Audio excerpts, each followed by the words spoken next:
Well, that's all, folks. The Nuggets lose in Game 7. A tough end to a pretty inspiring playoff run. AG plays, but it's not enough. We will break down Game 7 because Ryan hates all of us, and we'll look ahead to the offseason. I have questions for Ryan and Swipa about this season and the offseason ahead. That's all coming up on Locked On Nuggets.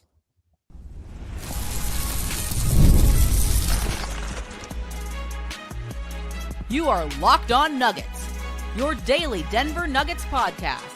Part of the Locked On Podcast Network, your team every day.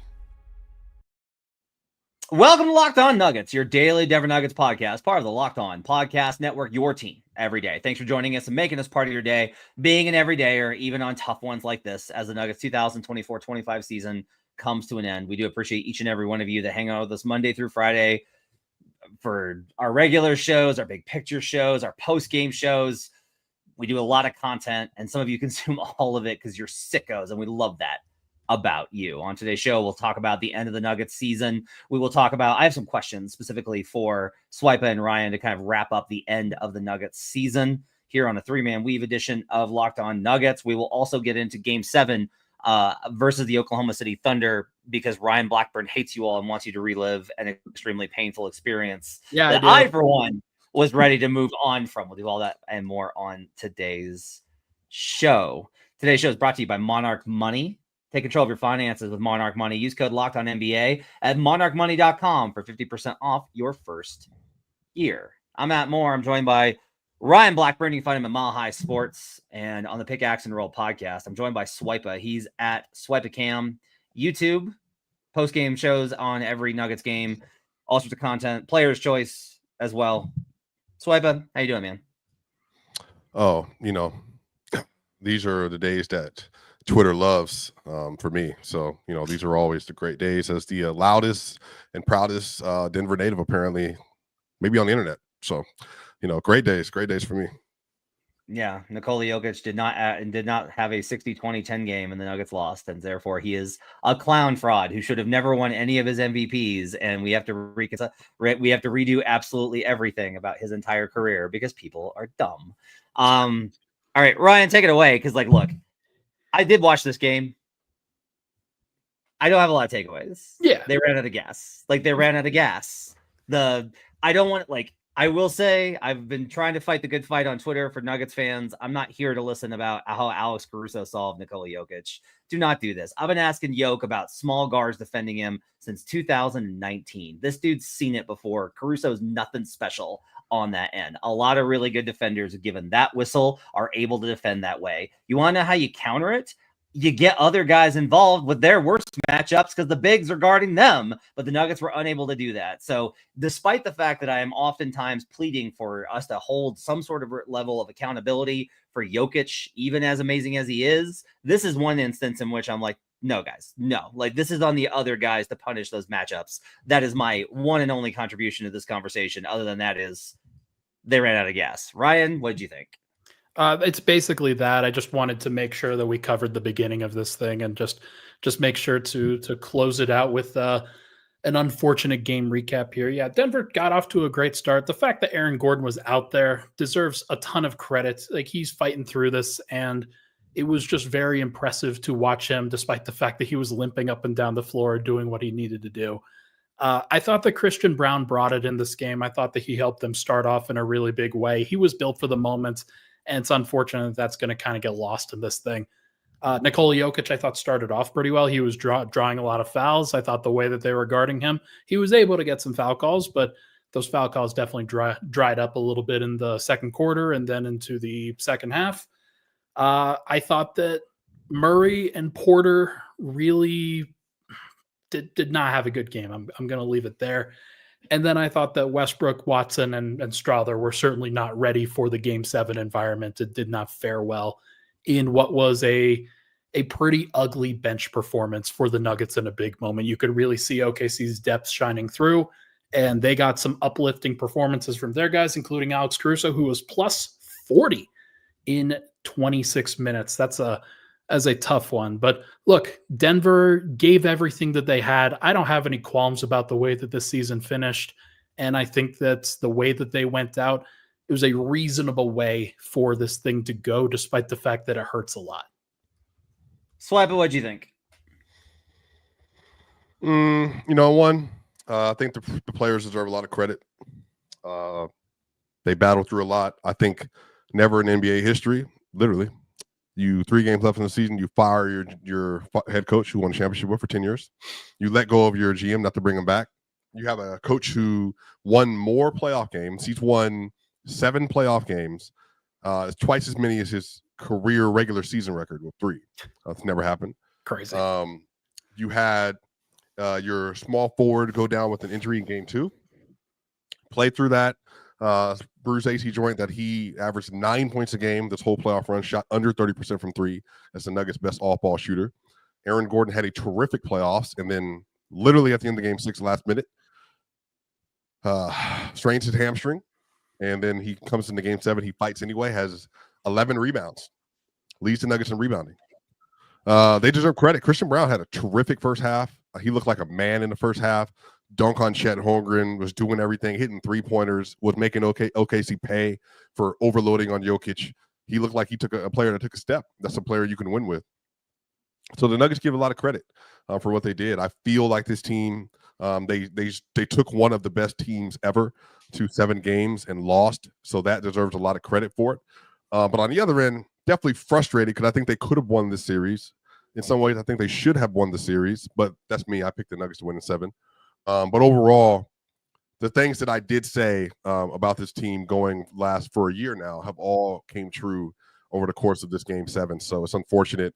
Westbrook also played really well for a large majority of the season. I think the injuries got to him right around the All-Star break, and then now he has a hand injury and stuff as well. That's true. So, yeah, definitely a lot of things happen. Great development from Zeke at times, Peyton Watson at times, Julian Strauss at times, but just consistency wasn't there. Hey, man, they got Zeke Naji got on the floor for 10 minutes. Their 5th highest paid player. What's up? I like that Swipe's big takeaway from this game is the important thing is that even though I was wrong about this series, I was right if I hadn't gotten bad luck. And the important thing is that everything else I said was right. It's an amazing. I think they could have won the series, and I also think the issues were there. OKC had glaring issues as well, as we saw. Okay. Coming up, we're going to talk a little bit about some takeaways from the season. I want to get something that the guys don't know after everything from this season and what's left them kind of curious about it. Plus, we'll get into an imperative for the offseason as we start to enter offseason mode here on Locked On Nuggets. You ever check your bank account and wonder, where did all my money go? I had a birthday party for the kiddo this weekend. And so I am currently asking, where did all my money go? Between dining out, online shopping, and entertainment, it's easy to lose track. Teenage boys eat a lot is something I discovered.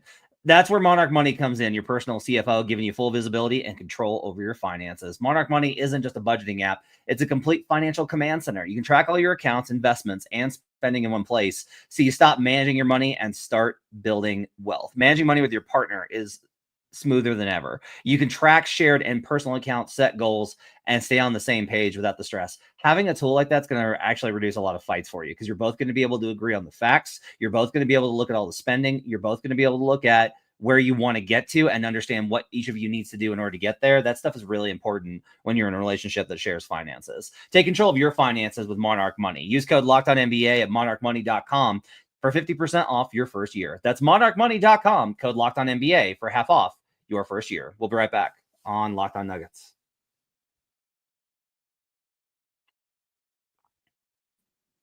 Back here on Locked On Nuggets. Thanks for joining us and making us part of your day. Appreciate you guys being with us here on a Monday as the Nuggets season's come to an end. We'd love to be able to give you content and review from the Nuggets exit interviews, but they don't do them because they hate us. The real reason is that you can't do it for everybody and not do it for your best player. And Nikola Jokic will not do that. That is not something he will do. He will be in Serbia by dusk tomorrow. So that's how that goes. Okay. I want to do this exercise because I think it's important to do to kind of get like a in the aftermath, right? This is a marker. Season's just done. It's fresh. we don't have time to kind of look back on it or look at numbers or any sort of evaluation. I feel like we know a lot of this anyway, but I do kind of want to do this. And Swiba, let's start with you. I want a takeaway, a question, and an imperative for the offseason. And the question needs to be from this season of something that you're just like, I still don't know about this. But what's the biggest takeaway from you this season? What's the thing that you walk away being like, I know this? I know they don't have enough. I know that this season it was very unenjoyable for a lot of Nuggets fans and probably Nuggets media. I think that there were a lot of down moments this year. The defense was horrific for most of the season. The team did not look like they had the star power and burst to start the year off. And I mean star power as in like the suave, the swagger. Like it just wasn't there until the playoffs started. The question I have is Michael Porter Jr., the bench, are they all good enough? Was that all they have to be able to win another title? Yeah, I mean, that's my biggest question. It's like, do they have enough to move forward and to win another title and to make improvements on where they are now, or are they going to stay complacent, because of cap situations or because of whatever? They have a lot of holes in the roster. I think that all showed up glaringly. And if they just had maybe 2 less holes, they could be on their way to winning another title this year. But I think that was the difference between winning and losing in Game 7 to OKC. Okay. Ryan? Biggest takeaway for me is that Christian Braun, I think that we have learned that Christian Braun is a player that you can trust. There are certain things in his game. He's a flawed player. Like, he's not perfect. I'm not going to sit here and say that he isn't. But I just think that if you're going to build around certain guys, if you're going to make sure that you are competitive in an environment like this one, you need guys like that. You need a whole bunch of guys that are willing to buy in, that are willing to go balls to the wall, and are going to continue to work on their game and develop it and become the best version of themselves that they can be. And so heading into this offseason where Christian is up for extension and the Nuggets are kind of at this pivot point with their core, I think that Christian needs to be at least some version of a priority for this team. There are some other things that they're going to have to figure out, but I do think that getting Christian taken care of and making sure that you're getting a good contract there, somebody that, like, you don't want to pay him too terrible, like overly much, because you know who he is. But I also think that those kinds of guys you want around for your team.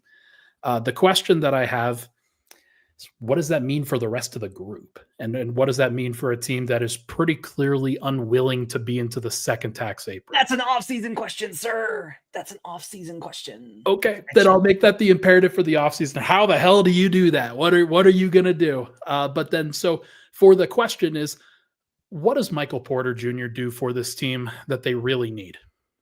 What do they need that they can't get from a cheaper version and a cheaper role player? What does Michael Porter Jr. do that they need out there? My big takeaway, I think, from this season is it's impossible to win when everyone's not pulling in the same direction. That was the difference to me from 2023, is everybody was like, we got a real chance to do this. And everybody was locked in. They added guys. They tried to make moves to secure a deeper bench. Even if those guys didn't wind up playing in the playoffs, they helped get them some innings eaters. They had Bruce Brown, they had KCP and AG kind of locked in on the defensive side, providing everybody knew what they needed to do. Everybody was paid. Everybody understood. And I just think that nobody was on the same page this year. Joker had his best season and one of the best offensive seasons in NBA history. And I've never seen him more miserable. The entire year, he was miserable, and it exuded onto everyone and caused, I think, a lot of pressure and failure because of it. And if you want to say, yeah, because he knew how much this team sucked, I can't blame you. I can't blame you for that. That's a totally fair opinion to have. I think Jamal was not in a great place until the second half of the year, when I think he really did give them a lot over the back half of the season. I think AG was in a really rough spot emotionally, mentally, physically for a lot of the year. I think a lot of guys had questions about what the future was going to mean for them. And then you had the disconnect between Booth and Malone. and all that tension caused the entire organization was not in disarray, but it was definitely disconnected. You were not all locked in with the same mission or the same way or the agreement of how they were going to do it. And that to me meant that it was as frustrating a season as this was, which meant things like you lose to the Wizards twice, which costs you a chance at a top 3 seed. Like they tighten up some of that stuff and they finish with a better record and they get a different lie and they're able maybe to make a conference finals and then maybe who knows, right? Like the season goes differently. My question, I think, is I still don't really know what they need around Joker. I don't think I know that right now. I think you need better defenders, but you also need shooters. But you also need another ball handler that can create. But you also need a guy that can create without him. But you also need screeners. But you also need a backup big. Like there's just like a lot of questions I think about this, and Swipe is giving me a face. One of the big issues that they had like for this playoffs was that Westbrook had good moments, to be clear, but in terms of secondary ball handling when Jamal was being bullied and harassed by some of their like the OKC guards and even some of the Clippers guys, they didn't really have a great secondary ball handler because the best moments from Russ were when he was standing in the corner and hitting threes. And he even did that tonight. Like he was a good enough spacer in a lot of these moments that they made it work. But anytime that he really tried to do the ball handling stuff and do the creation stuff, it just wasn't good enough. So yeah, the secondary ball handler I think is a pretty key. And then if that's not going to be Christian, then maybe I'm wrong. And maybe I don't think it's as simple as just like put good defenders who can shoot around Jokic. I don't think it's that simple. It's almost that simple, but it's just not quite that simple. So is there something that from the season that you still are kind of like, I'm not sure? Look, it's not, I really like, don't try to sound like a broken record, but no, I really struggle to think that if a team needs more athletic defenders at the perimeter for a vertically challenged, the worst vertical ever recorded in combine history player in Nikola Jokic, you probably need some players on the perimeter that can make sure, let's not let him get that far, and then some of this is too, like Calvin Booth talked about this last summer. Maybe there's an apparatus like Harry Potter, like forgetio. Everybody just forgot what he said, but he literally said, and he said Nikola Jokic shouldn't lose a playoff series because of 3-point shooting. And then he said, if we need 3-point shooting, we'll address it at the trade deadline. It's like, well, the Nuggets didn't have 3-point shooting. They didn't make open threes in this series. And then on top of that, I think their defense was fine, Matt. Like in the playoffs, it was really good for the most part. They played zone. You'd have thought this was 2003 Syracuse, the way they were playing 2-3 zone. They had McNamara at the top of the key. They had Melo on the wing. They had my dog Hakeem on the wings. You might not remember him. He was number 1 with the Memphis Grizzlies later on in his career. They performed like they ran a legitimate 2-3 zone, and it worked. But the issue is, Matt, they just needed more players to convert baskets. And if Murray is struggling, that's one thing. But if Porter is struggling, he can't do anything else other than shoot the ball. Can't dribble, can't create, not a great rebounder, and he's not a good defender. So, like, he wasn't adding anything when his shooting went to the wayside. And then off the bench, Julian Strawther, but he's so young. Like, it's so much pressure to ask a 29th overall pick in his second year to be the difference over the course of a series. Like, that's tough for me, Matt. Like, that's a very difficult predicament to be in. And you bought more land on Julian Strawther Island after last game, which you should. You reserve right to buy that. But I think it's really difficult to ask a player to do that. And Matt, I feel like I've said, you need 25 to 31-year-old players who have been here, who know their role, know their job, who can slot into those spots to be around Jokic and Murray. And honestly, if they just had more of those things, I think they're in a way different situation than they are right now. And i.e. Matt Moore, you love looking at the league as a whole. You're great at this. The Indiana Pacers, Matt, what are they? They're 1 through 10, multiple options, multiple guys. You look at the Wolves, they're 1 through 8, multiple options, multiple guys. OKC, multiple options, multiple guys. Now the Knicks, they got 7. But they got 7 guys that can go. And really like especially a real 6 that can go. the Nuggets in this playoffs had 5 players they could consistently depend on, and really 4 of them with Porter's injury. I just think that is just like they limited their options so badly that they got into the playoffs and it became all or nothing. So that's been my contention with this. I think they can get better. There's a way to get better, but I think Ryan, I think if you look at the NBA, and Jokic, I believe, just spoke to this in the press conference just now, you have to have people on your bench that solve problems. OKC doesn't win this series without Alex Caruso, y'all. Like, that's insane. I don't think they win without Alex Caruso, respectfully. That's just me, at least. Like, that makes the difference for me, and I think that's what the Nuggets need. They have to have another guy. Okay, coming up, let's keep talking. Let's do some imperatives on what the offseason needs to be. Plus, we want to give you guys a shout out because you've been amazing this year as listeners and fans. We'll talk about that coming up on Locked On Nuggets.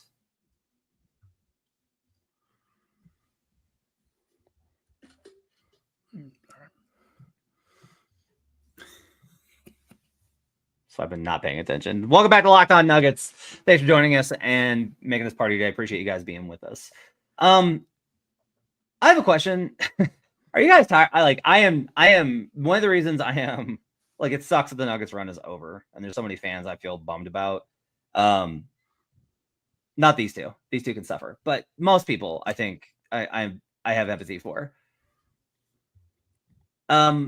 I'm ready to like turn the page from the same, because it just felt like we've run the same talking points into the ground over and over and over again. And like, I am run out from talking about them. Like, I said that eventually Russell Westbrook was probably going to come up short. And it sucks because like they do not get to the second round without him. They don't win that Clipper series without Russ. They do not win that Clipper series without Russell Westbrook. But it's like, all that matters is, how did you play in the last game of the season?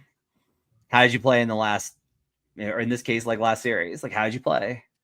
I get they need more guys, and we'll have to talk about how they do that.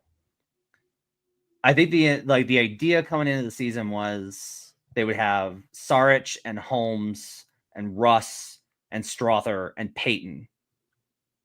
And that's a lot of guys. And in the end, they just did not. I mean, to be honest, they didn't really give Strother a chance. Like today, the bench was so bad that they were just like, nope, we're just going to play the starters. And I will ask this question of just like, we talk about the bench and the guys off the bench and these types of options. Does it matter if you're not going to give them a chance because you're just going to play the starters 48 minutes for a game 7 anyway? If you're going to play them 44 minutes at the end, how good do you have to be in order to bench Michael Porter Jr.? How good do you have to be in order to bench Jamal Murray? How good do you have to be in order to bench someone else who struggles? I think that's like a tough question I have. Jamal Murray will never be benched. Like, that's just, it's not what the Nuggets are. Like, their identity is so tied to Jokic, Murray, Gordon at this point that the only two guys they could really ever consider with are Christian and Mike. Mike, they did on several occasions bench Mike for Russell Westbrook, and they did actually go to Julian Strother in Game 6, and he earned that. He deserved that. But like the first play that Julian made at the beginning of Game 7 was a turnover, and it was just pretty clear from the get-go that we're not going to get anything from the bench in Game 7, and or at least from the 3 guys that they really trusted. And you're going to throw DeAndre Jordan out there, Dario Saric out there, Vlatko Čančar, Hunter Tyson. No, like it's just there was nothing for those guys to really give in this moment. And Jalen Pickett, same thing. I don't think that any of those guys would be like, they can't play in this moment. So asking them it's just unfair to them. Now, Zeke Naji, like that one's a big that's a big one that they're going to have to solve in the offseason, because like he like should have been somebody that they could go to in this moment with Aaron Gordon on one leg. And the fact that he was unable to be out there is just, it's frankly ridiculous. Swipe, are you ready to move on from the failures of this season onto what they got to do? No, because I will not be moving on, because there's no way to until the ball gets dropped next year and for the playoffs to start. I am, come tomorrow, 11 a.m. on Players' Choice, I will be relitigated about the Nuggets' tenure in the last 6 years tomorrow for about an hour and a half on multiple shows. I'll have to relitigate the Nuggets run in 23 for some reason. I'll then have to relitigate Jamal Murray and Jokic as individual players. I know that Aaron Gordon suffered a torn hamstring, but I need everybody to understand that the real person suffering here is Swipa. That he's really no suffering. I think it's no suffering at all. It's just I for me, it's not about for me, the essence isn't about moving on. The essence is about getting it right. As the team, meaning the team get it right. I think there are some things for them to address about their philosophy, how they're approaching basketball, how they're approaching basketball decisions, how they're approaching what needs to be emphasized on the roster, the kind of players that are needed to work in this era of the NBA. So I think overall, we have more work to do, honestly, to close out this year personally. But definitely. Grace I think wants Grace is on the point here. Peyton did not show up in this series. What is it, Matt? Please let us know. I think he was good. I think he was really good in Game 6. I thought he was really good in Game 6. He played 20 minutes. I don't know how much of that was meaningful.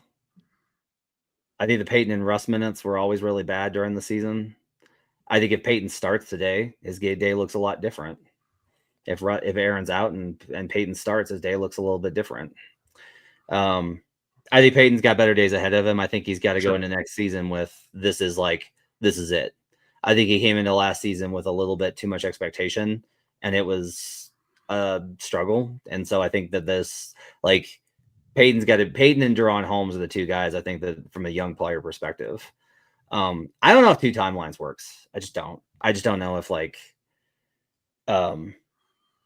you would like to see them if they're gonna have these problem solvers that Swipe had talked about. They're gonna have to be veterans, and the problem is the CBA doesn't allow for this.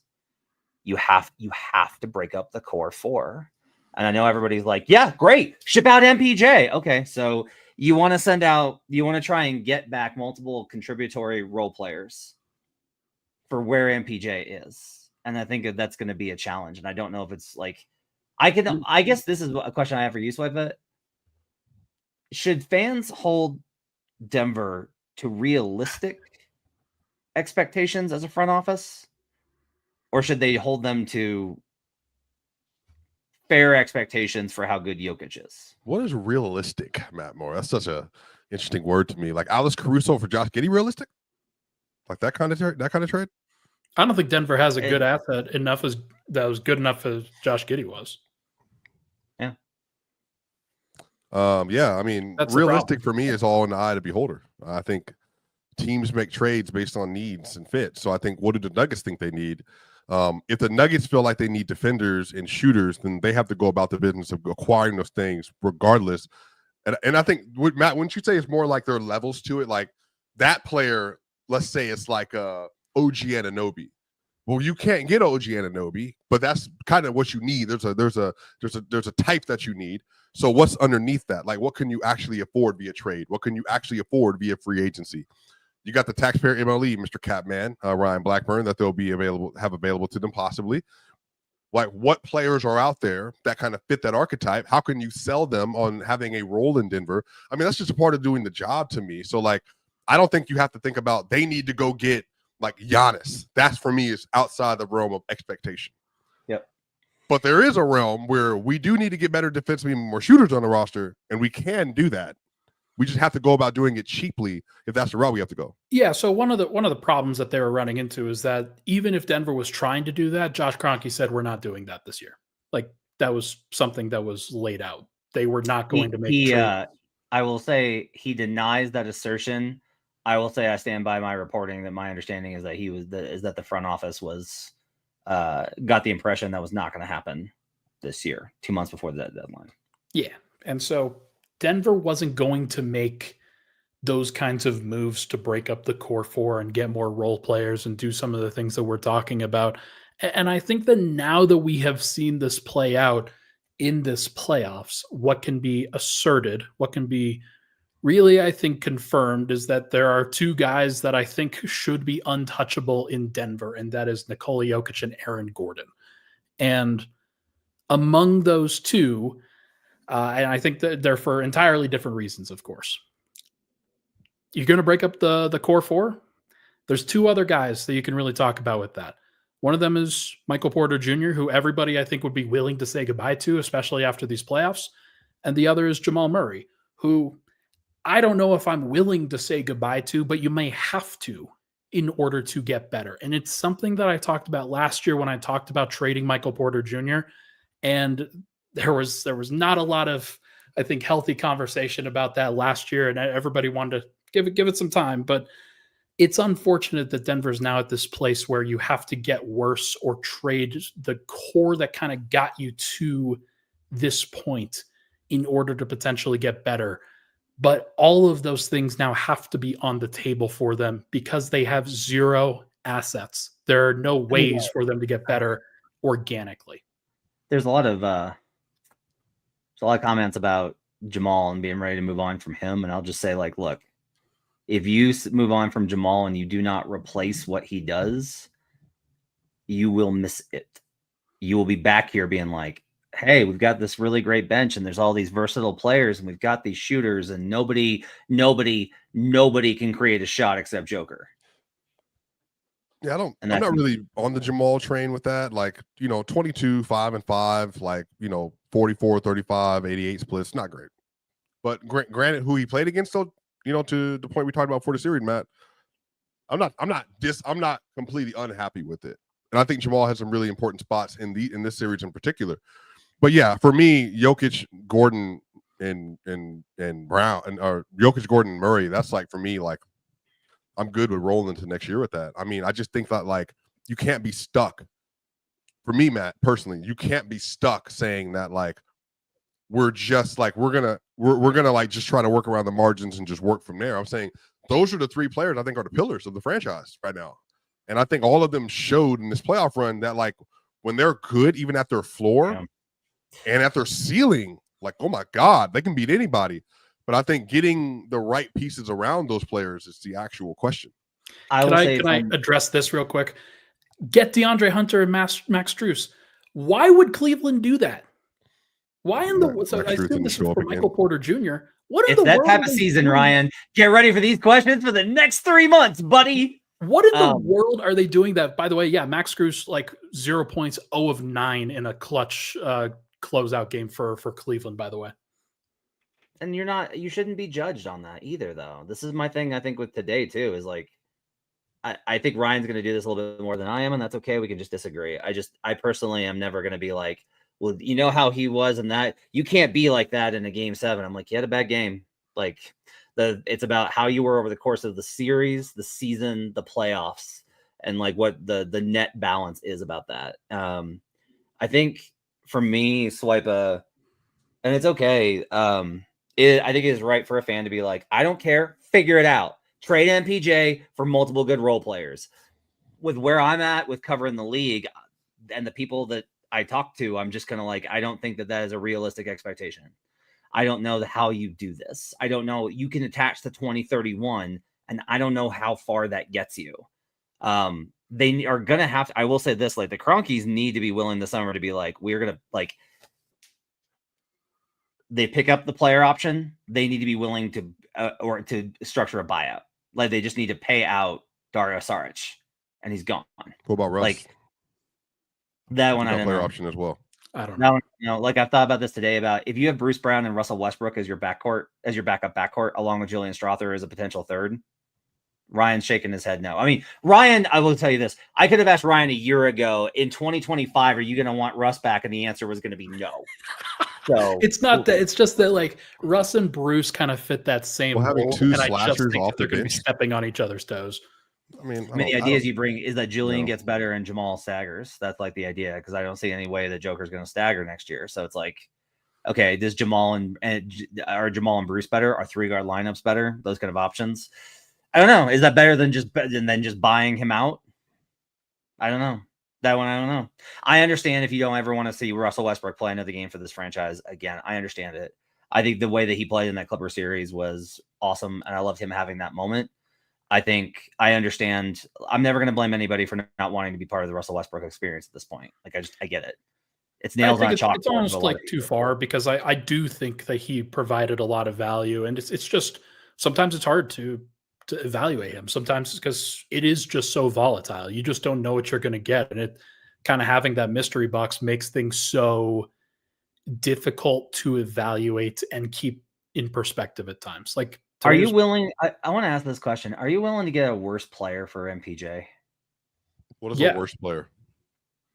Like, what would you classify? Like, what is a worse? Just context for the 89th ranked player in the league. Mm-hmm. What is a worse player than that? Like, I'm trying to think. Kyle Kuzma.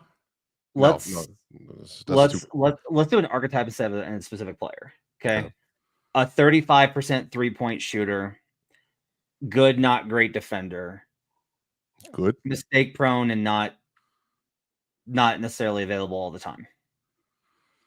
Like injured. Like he just like he plays, he misses a big chunk, but not like a ton. Cam Johnson, you mean? Oh, I'm sorry. Does it help them get another player in free agency because they've saved money? No, it winds up being even. Then probably not. Probably not. We're at time. We're at time. We gotta go. We gotta go. I don't want to, but we gotta go. We'll have plenty of time to address this. Yeah, we got lots of time to talk this out. So we'll start working on off-season stuff. We'll have content for you. The show's not going away Monday through Friday, guys. Every day, come back and hang out with us. I want to give a special thank you to each and every listener this season. It's been an incredible season. We've seen so much growth. The good, the bad, the very, very ugly in the comments. It's been absolutely incredible. Ryan's been such a great addition this year. He's brought so much to the table. He's helped me out so much on the production side of getting stuff done. Swiba is always like such a great person to bring in the energy of the fan base and to engage with. My thanks to those guys for the contributions this year. My thanks to all of you. Appreciate you guys being with us. And we'll see you guys again tomorrow as the offseason begins on Locked On Nuggets.